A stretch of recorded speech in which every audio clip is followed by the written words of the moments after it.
여러분과 함께 하시길 축원합니다. 1912년 4월 10일 타이타닉호의 침몰 사건, 1941년 12월 7일 353대의 일본 전투기들이 진주만을 공격해 미 함대를 쑥대밭으로 만들었던 사건은 역사가 잊지 못할 어마어마한 사건이었습니다. 또 우리나라에는 1950년 6월 25일 일어났던 동족 간의 전쟁 역시 잊지 못할 사건이지요. 문제는 이 모든 사건의 배후를 들여다보면 사전에 이 사건을 막을 수 있었답니다. 사건이 일어나기 전에 수차례의 경고가 있었음에도 경고를 무시하고 하찮게 여긴 거지요. 경고를 무시하고 하찮게 여긴 결과는 엄청난 피해와 대가를 치렀답니다. 영국이 자랑하던 최고의 호화 여객선 타이타닉호의 선장은 처녀 출항을 하기 전에 이런 얘기를 했답니다. 하나님도 이 타이타닉호만은 침몰시킬 수 없다. 호언장담이다. 그도 그럴 것이 당시의 타이타닉호는요, 완벽한 구호 장비와 모든 장비들이 튼튼하게 구비되었다. 그런데 결과는 비극으로 끝난 걸 아시죠? 그 배가 왜 침몰한 줄 아세요? 간단합니다. 경고를 무시하고 항해했기 때문이지요. 그 배가 가는 항로에 어마어마한 산만한 얼음덩어리, 빙산이 떠내려오고 있으니 조심하라 하는 무전을 수도 없이 받았지만 선장은 그 경고를 무시한 채 항해하다가 그만 눈으로 보일 때는 조그만한 얼음덩어리였지만 그 바다 밑에 잠겨있는 산보다 더 큰 빙산에 부딪혀 배가 깨져 어마어마한 인명피해와 재산피해를 낳고 말았지요. 진주만 기습은 아침 7시 50분에 행해졌답니다. 아침 7시에 레이더망에 잡히는 검은 전들을 병사가 발견하고는 좀 있다가 그 수가 레이더 스크린을 까맣게 채운 걸 보고는 담당 장교에게 보고했답니다. 그런데 그날은 하필이면 일요일, 담당 장교는 대수롭지 않게 그거 캘리포니아에서 어떤 미국 비행기일 거야 묵살해 버렸답니다. 그뿐입니까? 우리나라 고급 장교 정치가들 38선 전역을 지키는 군인들이 이상한 조짐이 보이다 수차례 보고했지만 모두 다 묵살을 당했고 무시했다가 당한 게 6.25 전쟁이지요. 중요한 사실은 모두가 다 경고를 보냈지만 무시함으로 엄청난 대가를 치렀다는 사실입니다. 이건 우리 몸에도 마찬가지죠. 몸이 뻐근하고 갑자기 오한이 오고 입맛이 없고 뭔가 좀 이상할 때 우리 몸에 이상이 있다는 징조, 경고지요. 하나님은요, 우리 사람들에게 자각증상을 허락하셨답니다. 이 경고를 무시하면 결국 병원 신체를 면할 길이 없고 호미로 막을 수 있는 걸 가래로 받게 되지요. 이건 우리의 영적 생활에도 마찬가지입니다. 본문 말씀은 유대인들은 구약의 약속의 말씀에도 불순종함으로 멸망당하고 말았음을 증거하며 히브리서 3장 7절 11절에서도 비슷한 얘기를 하고 있습니다. 결국 오늘날 우리들도 깨닫게 하시는 하나님의 말씀에 불순종하면 멸망받을 수밖에 없다는 사실을 성경을 통해 분명히 들으시기를 간절히 축원합니다. 애굽을 나온 이스라엘 백성들의 마음이 교만해 하나님께 불순종함으로 저들은 가나안에 20세 이상 된 성인들은 한 명도 들어가지 못하고 오늘날 우리의 마음이 자꾸만 교만하게 됨을 주의하셔야 합니다. 하나님의 안식에 들어가지 못할 수 있다는 사실 경고에 귀 기울이십시오. 신앙생활을 잘 하시던 분이 믿음에서 파산하는 경우를 보면 하루아침에 갑자기 믿음에서 떠나는 경우는 거의 없습니다. 잘 몰라 그렇지 자세히 돌아보면 신앙이 침몰하기 전에 이상 징조가 있었습니다. 우리와 그들은 그 징조를 몰랐을 뿐이고 무시했을 뿐이지요. 그래서 잘 대처하지 못한 결과 끝내는 믿음에서 떠나게 되는 것을 많이 봅니다. 이 시간에는 여러분과 함께 히브리서를 통해 신앙생활 하는데 하나님의 경고를 들을 줄 아는 여러분들 되시기를 간절히 축원합니다. 경고라는 건 위기에 직면할 가능성을 내다보면서 미리 신호를 보내는 거지요. 결국 우리의 신앙이 위기를 맞지 않으려면 하나님의 말씀이 우리에게 보내는 경고를 잘 받아 대책을 세워야 될 줄 믿습니다. 먼저 히브리서 2장 3절 보십시오. 우리가 이같이 큰 구원을 등한히 여기면 어찌 그 보응을 피하리요. 이 구원은 처음에 주로 말씀하신 바요 들은 자들이 우리에게 확증한 바니 우리가 이 큰 구원을 등한히 하면 주님의 진노를 피할 수 없게 된다는 경고입니다. 등한히 여긴다는 말은 대수롭지 않게 여긴다, 별 관심 없이 여긴다는 뜻입니다. 우리가 이 큰 구원을 마음에 두지 않고 등한히 여긴다는 건 타락의 시작이고 엄청난 죄가 됨을 말씀하는 것입니다. 이 죄는 예수님의 십자가를 무시하는 죄가 됩니다. 하나님의 사랑을 무시하는 죄를 말하죠. 우리를 위해 그 엄청난 고통과 멸시와 수치를 당하신 주님의 공로를 우리가 무시하고 소홀히 하고 가볍게 생각하는 건 엄청난 죄라고 말씀합니다. 여기 구원을 등한히 여긴다는 말은 예수 믿지 않는 사람을 두고 하는 말씀이 아닙니다. 이 경고는 믿는 사람들을 향해 하시는 하나님의 경고임을 깨달으시길 바랍니다. 아마 우리 믿는 사람들이 가장 범하기 쉬운 잘못이 여기 있기에 우리를 향해 경고하심인 것 같습니다. 주일이 되면 교회 나오시는 여러분들의 모습은 어떠세요? 부지런히 힘쓰고 주의하지 않으면 형식적으로 교회 나와 예배도 형식적으로 드리기가 십상이죠. 구원에 대한 감격도 감사도 열정도 없이 그저 습관적으로 나오는 모습들 말입니다. 성도 여러분, 예배는 감격과 기쁨으로 드리는 감사의 영적 축배입니다. 영적 축제입니다. 그런데 교회 나오면 그저 빨리 시간 지나기만 생각하십니까? 교회 나와 앉기만 하면 왜 이렇게 자꾸만 내려 깔리는 여러분의 눈을 치켜세우려고 무진 애를 쓰고 있으십니까? 문제는요, 습관적으로 앉기만 하면 주무시는 분들이 있다면 그런 분들은 하나님 앞에 기도하셔야 합니다. 왜 그렇습니까? 예배에 관심이 없기 때문입니다. 관심이 있으면 웬만해서는 졸지 않지요. 여러분 자녀들이나 청년들 아마 이 중에도 스마트폰이나 컴퓨터 앞에서 게임할 때 조는 자녀들 보셨어요? 공부할 때는 흐리멍텅하던 눈이 게임할 때는 빛이 반짝반짝 빛나지 않더라고요. 관심이 때문입니다. 우리가 예배에 관심이 없기에 앉기만 하면 목사님의 설교가 자장가로 들릴 수밖에. 장사하는 분들이 물건을 파는데 좀 피곤하다고 손님이 왔는데도 꾸벅꾸벅 졸면 돈 벌 수 있겠어요? 손님이 와 흥정하는데 값이 얼마냐 묻는데도 졸고만 있다면 물건을 팔 수 없겠지요. 수술하는 의사가 칼을 들고 또 주사기를 들고 환자를 치료해야 하는데 졸면서 주사를 넣고 환자의 환부를 도려낼 수 있습니까? 그럴 수 없습니다. 중요한 사실은 관심의 문제죠. 예수님의 십자가의 피 흘려 우리를 구원해 주신 사실이 얼마나 귀하고 중요한 문제인데도 사람들이 이 큰 구원을 너무 무관심하게 등한히 여기는 이유가 뭘까요?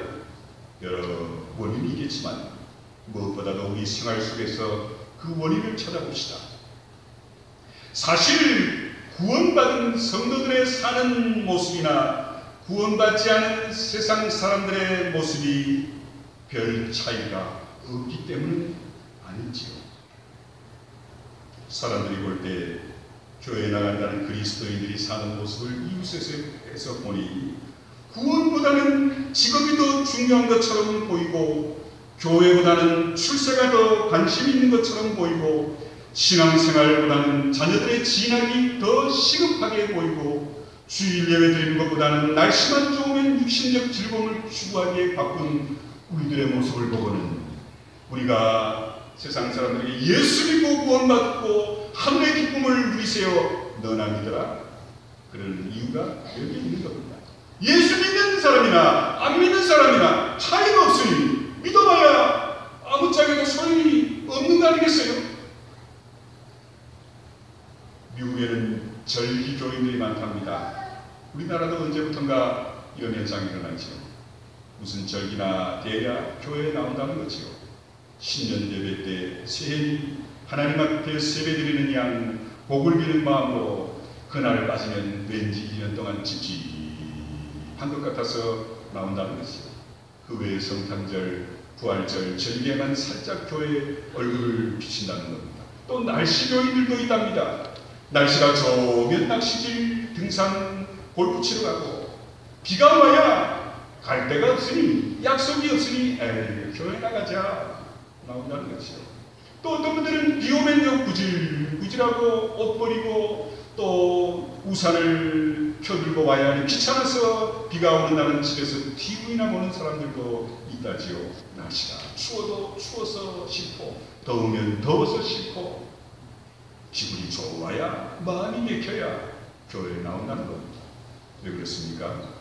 구원에 대한 감격과 감사가 높기 때문이지요. 그러니 이런 사람들은 신앙생활을 중요하게 생각할 리가 없지요. 그런데 성도 여러분, 성경은 우리에게 이 같은 큰 구원을 등한히 여기면 주님의 진노를 피할 수 없노라 분명히 경고하고 있습니다. 하나님께서 나 같은 죄인을 구원해 주신 건 너무너무 감사한 일이 분명하지요. 내가 사는 것도 그리스도니 죽는 것도 유익함을 고백하며 살아야 할 것이 아니겠습니까? 날마다 우리의 입술에서 감사와 찬양이 흘러나와야지요. 이렇게 사는 것이야말로 이같이 큰 구원의 은혜를 하찮게 여기지 않는 신앙임을 다시 한번 깨달으시길 간절히 축원합니다. 두 번째로 히브리서 3장 12절입니다. 형제들아 너희가 삼가오 너희 중에 믿지 아니하는 악한 마음을 품고 살아계신 하나님에게서 떨어질까 조심할 것이요. 하나님에게서부터 떨어질 것을 경고하고 있습니다. 떨어진다는 표현은 타락한다는 말입니다. 너희는 타락하지 말라 하는 말씀이죠. 어떤 분은 이 말씀을 들으면 설마 구원받은 성도들이 타락하겠어? 타락해봐야 세상 사람들이나 하겠지. 또 어떤 분들은 에이 나는 상관없는 일이야. 우리 부모님은 목사님이고 장로님이고 그러신데 또 내가 믿은 지 벌써 20년이 넘었는데 그럴 때는 지나치 생각하세요. 이런 내가 이제 뭔 타락하겠어 할지 모르지요. 옳은 말씀입니다. 그렇게 되기를 간절히 축원합니다. 그런데 성도 여러분, 타락에는 두 가지가 있습니다. 교회 생활에서 떠나는 타락이 있고 다른 하나는 신앙생활에서 떠나버리는 타락이 있습니다. 교회는 열심히 잘 다니고 신앙생활 잘하는 것 같이 보이는데 생활은 엉망진창으로 살고 있는 분들이 있죠. 예수 믿는 건지 안 믿는 사람인지 구분이 안 되는 삶을 사는 사람을 말합니다. 이건 신앙생활의 타락을 말합니다. 그리고는 아예 교회를 떠나는 사람이 있지요. 열심히 봉사도 하고 섬기던 사람이 구원받았다고 좋아하고 감격하고 봉사만 하는 사람이 이제는 교회하고는 아예 담을 쌓는 사람이 있지요. 이런 분들은 십중팔구 교회를 비난하고 목회자를 비난하고 성도들을 핍박하고 욕하지요. 이건 교회 생활을 떠나는 타락입니다. 그럼 왜 우리가 타락하기 쉽습니까? 결단성이 부족하면 타락입니다. 예수 믿는다면서도 한 발은 교회 안에 다른 한 발은 세상에 놓고 교회적으로 기울었다 사회적으로 기울었다 하는 사람은 타락하기 쉽습니다. 또요 교만한 사람도 타락하기 쉽습니다. 예수 믿어봐야 별거 없더라 라는 사람들은요 사단 그들의 생각과 마음을 사로잡아버립니다. 또요 지나치게 겸손한 사람도 타락하기 쉽습니다. 저 같은 사람이 어떻게 예수 믿을 수 있겠어요 목사님? 내가 어떻게 사는지 세상 이웃이 다 아는데요. 이런 지나친 겸손도 쉽게 타락할 수 있는 조건입니다. 그런데 무엇보다도 우리가 타락하기 쉬운 건 본문의 말씀대로 사탄의 유혹을 받을 때입니다. 사탄의 유혹을 받게 되면 자연히 우리의 마음이 강팍하게 된다는 거죠. 마음이 강팍하게 되면 먼저 나타나는 현상이 하나님의 말씀에 대한 불순종입니다. 하나님의 말씀을 불순종하고 말씀을 떠나면 타락하는 건 시간 문제입니다. 그러므로 우리는 하나님의 경고의 말씀 앞에 조심하고 정신을 차려야 합니다. 그럼 무엇이 타락입니까?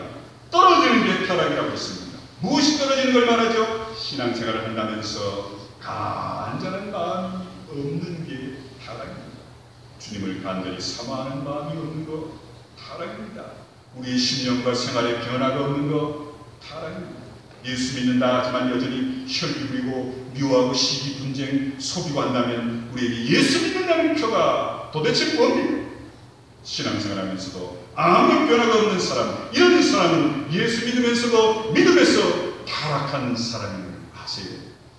신앙이 게으른 자는 영적인 걸 내일로 미루고 열심히 순종하는 성도는요, 오늘 중요하게 생각하고 영적인 일에 오늘 열심을 다하는 사람입니다. 오늘 정신 차리고 하나님의 말씀에 귀 기울이시길 축원합니다. 오늘 기도하시는 여러분 되시길 축원합니다. 오늘 나의 영적 모습을 바로 세우려고 몸부림치는 여러분 되시기를 간절히 축원합니다. 믿으면서 따라갈 수 있다는 사실 여러분 분명히 기억하셔야 합니다. 그 다음에 히브리서 5장 12절의 경고입니다. 때가 오래되었으므로 너희가 마땅히 선생이 되었을 터인데 너희가 다시 하나님의 말씀의 초보에 대하여 누구에게서 가르침을 받아야 할 처지이니 단단한 음식은 못 먹고 젖이나 먹어야 할 자가 되었도다. 성장하고 성숙하지 못한 것에 대한 경고입니다. 젖이나 먹는 건 어린아이의 모습이지요. 때가 오래되었다는 건 예수 믿은 지 오래되었다는 말씀입니다. 그 정도로 오래되었으면 이제 다른 사람을 돌보고 섬길 수 있게 되어야 한다는 거지요. 그런데도 아직 어린아이 상태로 있다는 걸 경고하는 말씀입니다. 그렇게 오랜 시간 신앙생활하고 배웠다면 이제 너희가 선생이 되는 게 마땅한 게 아니냐. 다른 사람들, 믿음 없는 사람, 신앙이 어린 사람을 가르치고 돌보고 전도하는데 왜 아직 내 자신의 믿음조차도 올바로 세우지 못하느냐는 경고의 말씀입니다. 결국은 영적으로 자라지 못해 이런 현상이 일어나는 겁니다. 성인 아이, 심리적으로, 심리학적으로 몸은 성인인데 생각이나 사고방식이나 마음이 어린아이의 생각과 사고방식을 가지고 행동하는, 그래서 정신적으로 치료를 받아야 할 환자 중에 한 사람을 성인 아이로 분류하지요. 영적으로도 마찬가지입니다. 성인 아이와 같은 신앙인들이 있습니다. 목사의 자녀, 장로의 자녀, 교회 다닌 지 30년, 40년, 그래도 그들의 마음에 남들을 양육하고 믿음 없는 자를 위해 기도해주고 교회 어려움이 있을 때 하나님 앞에 엎드리는 성숙된 신앙의 모습이 없는 자는 영적으로 성인 아이와 똑같다는 얘기죠. 여러분들의 가정의 자녀가 태어나면 얼마나 기뻐합니까? 자녀들이 매일매일 자라야지요. 뒤집을 땐 뒤집어, 뒤집었다! 나는 그거 하나 가지고 난리 목숨을 떨지요.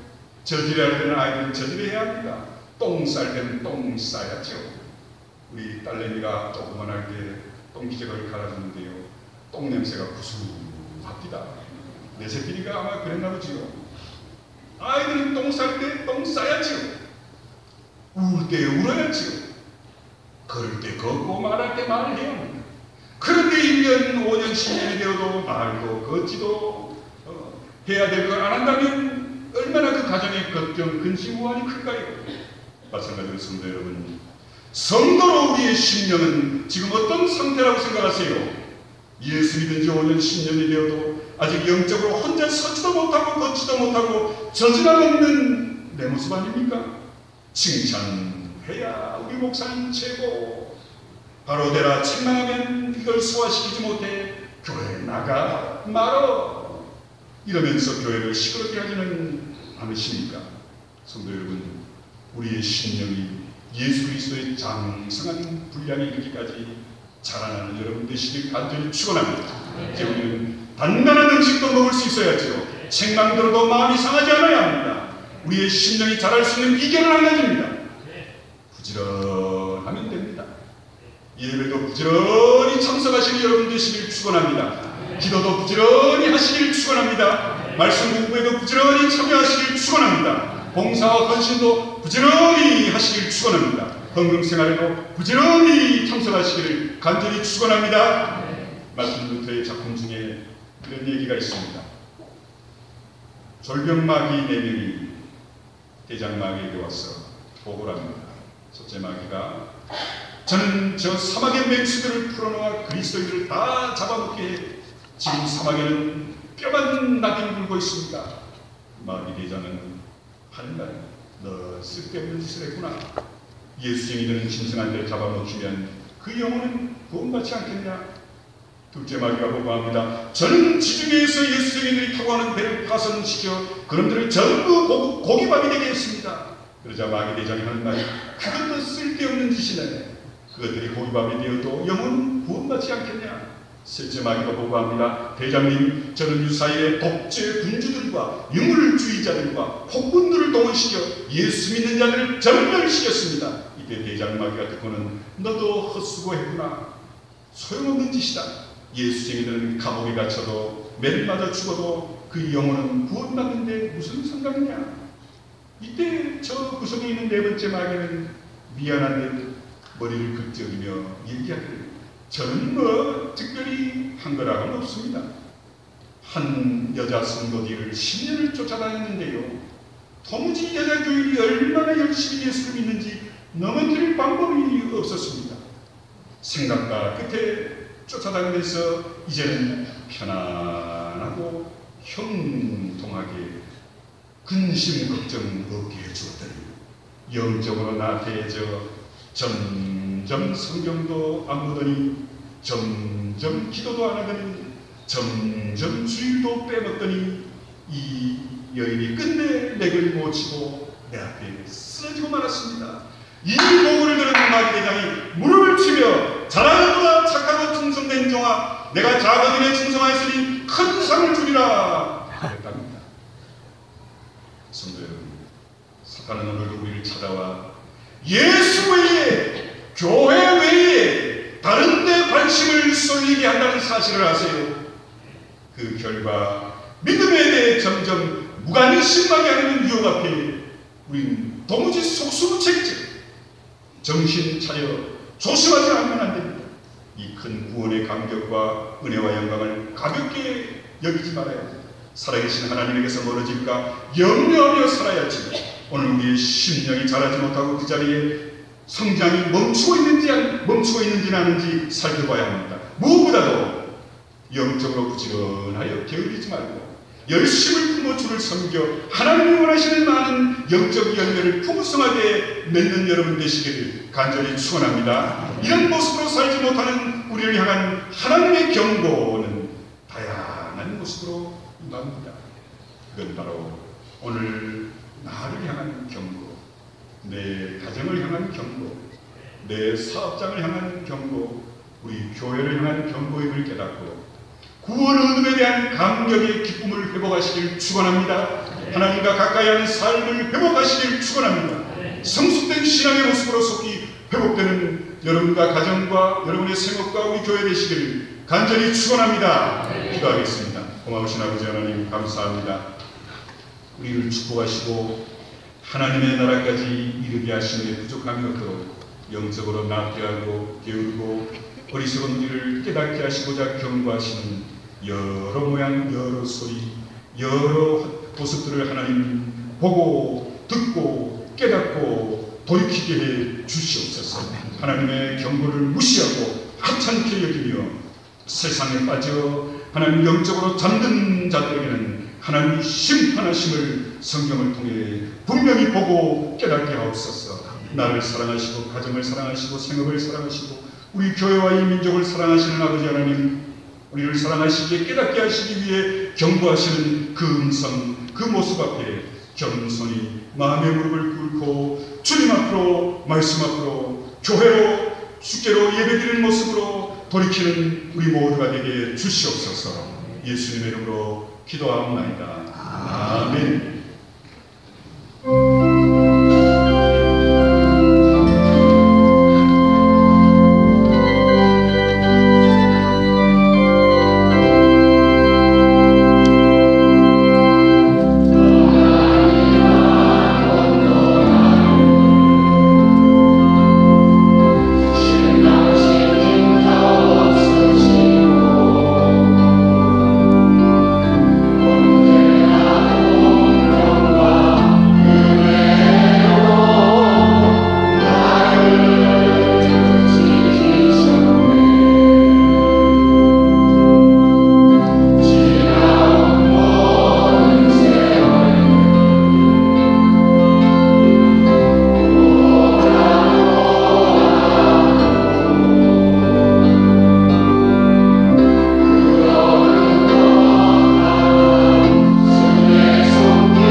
말씀대로 행함으로 예수의 증인이 되십시오.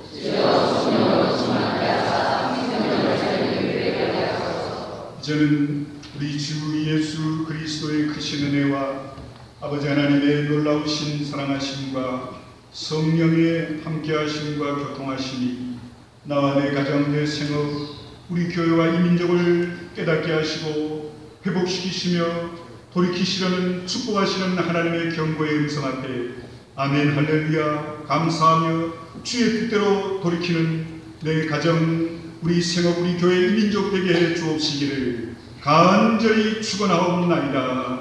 아멘.